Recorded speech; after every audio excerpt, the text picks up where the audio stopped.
ভাইয়া, আমি আর পারছি না। আপনার মেশিন অনেক বড়, খুব কষ্ট লাগছে, একটু আস্তে করো।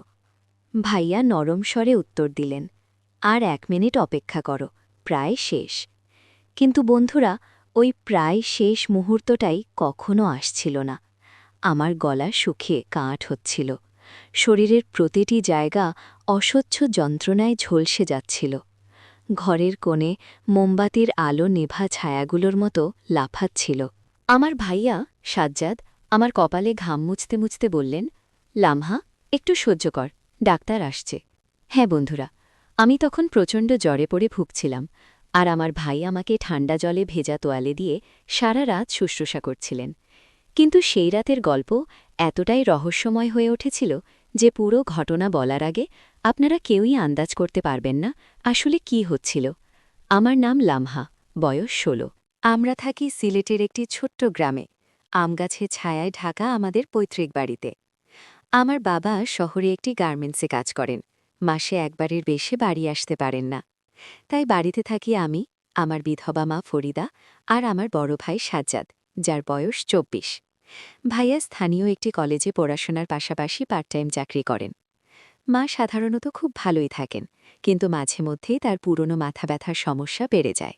তখন তিনি একটু অস্বাভাবিক আচরণ করেন, কারো কথা ঠিকমতো বুঝতে পারেন না, নিজের মনে কিছু কথা বলেন।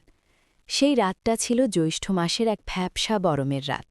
বাইরে ঝিঝি পোকার ডাক, ভেতরে নিস্তব্ধতা। মায়ের অবস্থা সন্ধ্যা থেকেই খারাপ হতে শুরু করে। তিনি ভাইয়াকে কিছু একটা দিতে বলছিলেন, আবার নিজেই ভুলে যাচ্ছিলেন। রাত গড়িয়ে ১১টার দিকে মা বেশ অস্থির হয়ে পড়েন।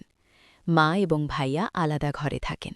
আমি আমার ঘর থেকে শুনতে পেলাম, মা অস্পষ্ট স্বরে ভাইয়াকে বকছেন, ভাইয়া শান্ত করবার চেষ্টা করছেন। আমি দরজার ফাঁক দিয়ে উঁকি দিলাম। মা রাগে মুখ লাল করে দাঁড়িয়ে, আর ভাইয়া বসে আছেন চেয়ারে, খুব ক্লান্ত দেখাচ্ছে তার মুখ। কিছুক্ষণ পর ভাইয়া ঘর থেকে বেরিয়ে এলেন, মুখে গভীর এক ক্লান্তির ছাপ। আমাকে দেখে তিনি এক গভীর নিঃশ্বাস ফেললেন। লামহা, আজ রাতে আমি মায়ের সাথে ঘুমাতে পারব না, তার অবস্থা ভাল না, আর আমার নিজেরও কিছু কাজ আছে, বললেন তিনি। তার চোখে আমার চেনা ভাইয়ার চেয়ে অন্য কিছু দেখলাম, এক অদ্ভুত উদ্বেগ, এক ধরনের আতঙ্কও যেন। কিন্তু ভাইয়া, তুমি যাবে কোথায় এত রাতে? আমি জিজ্ঞেস করলাম। তোমার ঘরেই শুয়ে পড়ব, যদি কিছু দরকার হয়। আর আমি জানালার পাশে চেয়ারেই থাকব, পড়াশোনা করব, তিনি বললেন আমার ঘরের দিকে তাকিয়ে।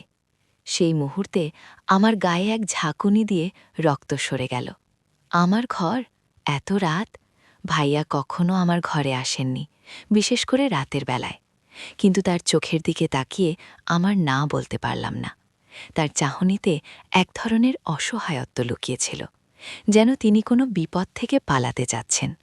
ভাইয়া আমার ঘরে ঢুকলেন, এক কোণে রাখা চেয়ারটা টেনে জানালার পাশে বসে পড়লেন।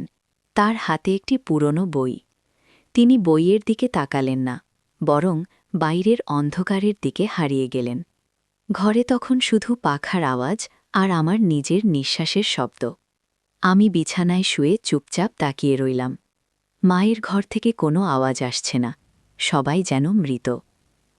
লামহা, ভাইয়া হঠাৎ ফেসফেস করে বললেন, তুমি কি কখনো ভয় পাও? এমন ভয় যার কোনো নাম নেই, কারণটাই বুঝতে পারো না? আমি থতমত খেয়ে গেলাম। কিসের ভয় ভাইয়া? তিনি ঘুরে দাঁড়ালেন না, শুধু বললেন, কিছু ভুল হচ্ছে, আমি ঠিক ধরতে পারছি না। আজ রাতটা খুব ভিন্ন মনে হচ্ছে। তারপর তিনি আবার চুপ হয়ে গেলেন। আমি কিছু বললাম না, কিন্তু আমার হৃৎস্পন্দন বেড়ে গেল। ভাইয়া সাধারণত এত রহস্যময় কথা বলেন না। তিনি তো সোজা সাপটা, বই পড়া মানুষ। আমার মোবাইলটা হাতে নিলাম, কিছু দেখব ভেবে। স্ক্রিনের আলোয় ঘরের কোণাটা আলোকিত হল। হঠাৎ আমার মনে হল ভাইয়া আমার দিকে তাকাচ্ছেন। আমি তাকালাম, তিনি বইয়ের দিকে দেখছেন, কিন্তু তার দৃষ্টি স্থির, পাতা উল্টাচ্ছেন না। আমি ভিডিও দেখতে শুরু করলাম, ভলিউম খুব কম রেখে। কিন্তু মনোযোগ যাচ্ছিল না, বারবার ভাইয়ার দিকে তাকাচ্ছিলাম। তিনি যেন পাথরের মূর্তির মতো বসে আছেন। তারপর প্রায় আধ ঘণ্টা পর তিনি খুব ধীরে, খুব সাবধানে উঠে দাঁড়ালেন। আমার দিকে না তাকিয়েই বললেন, তুমি ঘুমাও, আমি নিচে একটু পানি খেয়ে আসি। তিনি দরজা খুলে বেরিয়ে গেলেন। পায়ের শব্দ প্রায় শোনাই যাচ্ছিল না। আমি অপেক্ষা করলাম। 1 মিনিট, 2 মিনিট, 5 মিনিট পার হয়ে গেল। তিনি ফিরলেন না। আমার ভয় করতে লাগল। আমি আস্তে করে উঠে দরজার ফাঁক দিয়ে হলের দিকে তাকালাম। অন্ধকার। শুধু নিচের তলা থেকে খুব মৃদু গুনগুন আওয়াজ ভেসে আসছিল, যেন কেউ ফিসফিস করে কথা বলছে। কিন্তু বাড়িতে তো মা ছাড়া আর কেউ নেই। মা নিশ্চয়ই ঘুমিয়ে পড়েছেন। আমি দরজার কাছে গেলাম, শুনবার চেষ্টা করলাম। গুনগুনানি থেমে গেল। তারপর পায়ের শব্দ। আমি দ্রুত বিছানায় ফিরে শুয়ে পড়লাম। চোখ বন্ধ করে ঘুমের ভান করলাম। ভাইয়া ঘরে ঢুকলেন। তার নিঃশ্বাসটা একটু বেশি ভারী শোনাল।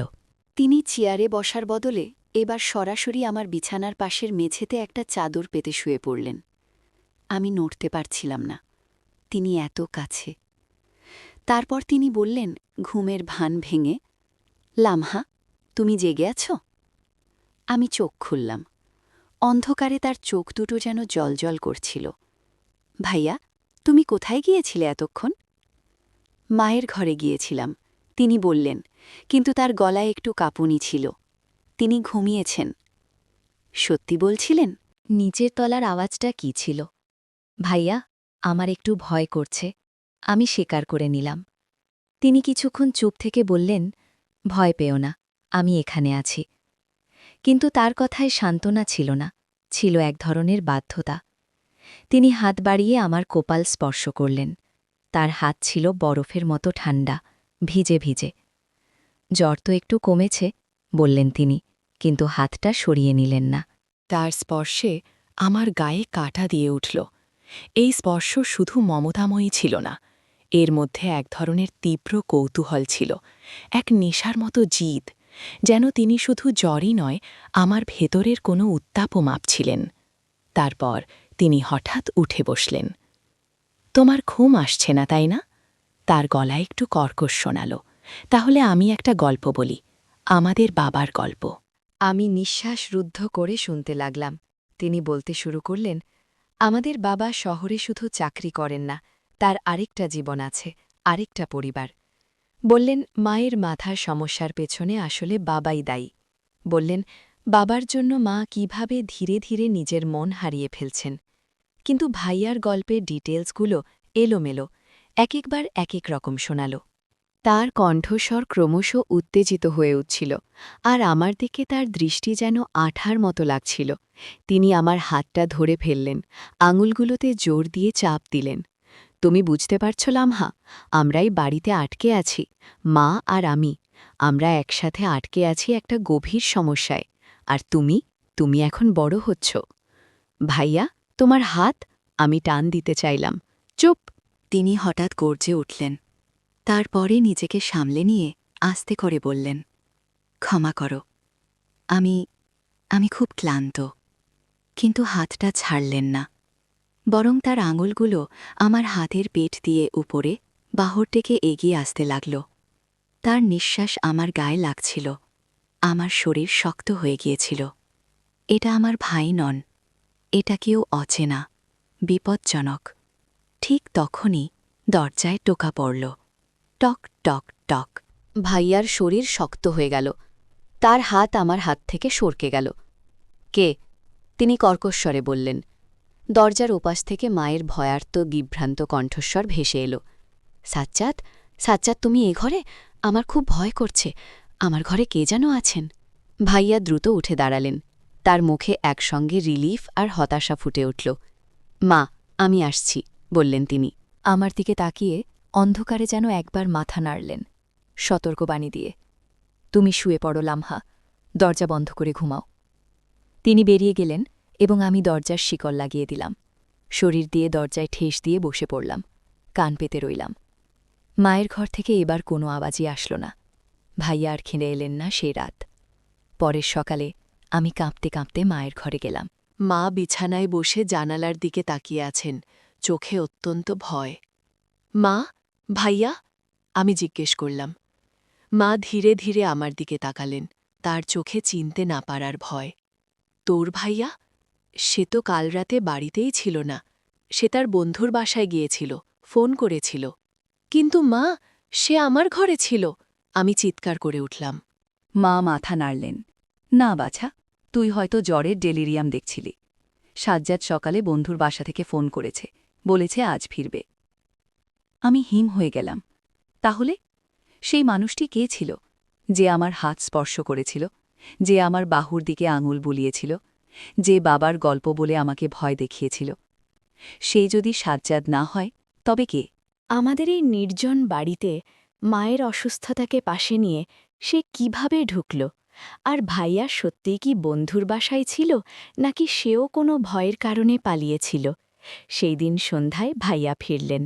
তিনি স্বাভাবিক ছিলেন, বইয়ের ব্যাগ কাঁধে 1 প্লেট আম আমারে দিলেন। রাতের ঘটনা নিয়ে জিজ্ঞেস করতে তিনি আশ্চর্য হয়ে বললেন, লামহা, তুই স্বপ্ন দেখছিলি নিশ্চয়ই। আমি তো বন্ধুর বাসায় গিয়েছিলাম, কারণ মা অসুস্থ আর আমার পড়ার চাপ ছিল। এখানে থাকলে ঠিকমতো ঘুম হতো না। তোকে বলতে ভুলে গিয়েছিলাম। কিন্তু বন্ধুরা, আমি স্বপ্ন দেখিনি। আমার হাতে এখনও সেই ঠান্ডা ভিজে স্পর্শের অনুভূতি জ্বলজ্বল করছে। আমার বাহুতে তার আঙুলের চাপের স্মৃতি মুছে যায়নি। ভাইয়া হয়তো সত্যি বলছেন, অথবা তিনি মিথ্যা বলছেন। হয়তো তিনি নিজেও সেই রাতের অন্য কাউকে দেখে ভয়ে পালিয়েছিলেন, অথবা তিনি নিজেই ছিলেন সেই অন্য কেউ, যাকে মায়ের অসুস্থতার মধ্যেই লুকিয়ে থাকতে হয়। আমি এখনও জানি না, আমার বিছানার পাশে মেঝেতে যে মানুষটি শুয়েছিল, যে আমাকে স্পর্শ করেছিল, যে নিষিদ্ধ কথা বলে আমার মনে এক গভীর মোহিনী আতঙ্কের বীজ বুনে গিয়েছিল, সে কে? আমি শুধু এটাই জানি, সেই রাতের পর থেকে ভাইয়ার দিকে তাকালেই আমার শরীর শিউরে ওঠে। আর যখনই তিনি আমার দিকে হাত বাড়ান, আমাকে কিছু দিতে, আমার কপালে হাত দিতে, আমি পিছিয়ে যাই। একটি প্রশ্ন আমার রক্তে মিশে গেছে। আপনাদের মনে হয় সেই রাতে আমার ঘরে আসা মানুষটি আসলে কে ছিল? আর যদি কখনো আপনার নিজের ঘরে আপনার সবচেয়ে কাছের মানুষের মধ্যেও আপনি এমন রহস্য অনুভব করেন, আপনি কি করবেন? নিজের নিরাপত্তা নিশ্চিত করতে গিয়ে কি সম্পর্কে ফাটল ধরাতে চাইবেন, নাকি সব ভুলে স্বাভাবিক থাকার ভান করবেন? কমেন্টে আমাকে জানান। আর এই গল্পের দ্বিতীয় পর্ব পেতে, যেখানে মায়ের ডায়েরি থেকে আরও চমকপ্রদ তথ্য বেরিয়ে আসবে, চ্যানেলটি সাবস্ক্রাইব করুন, পাশের বেল আইকনটিতে ক্লিক করে নোটিফিকেশন অন করে রাখুন।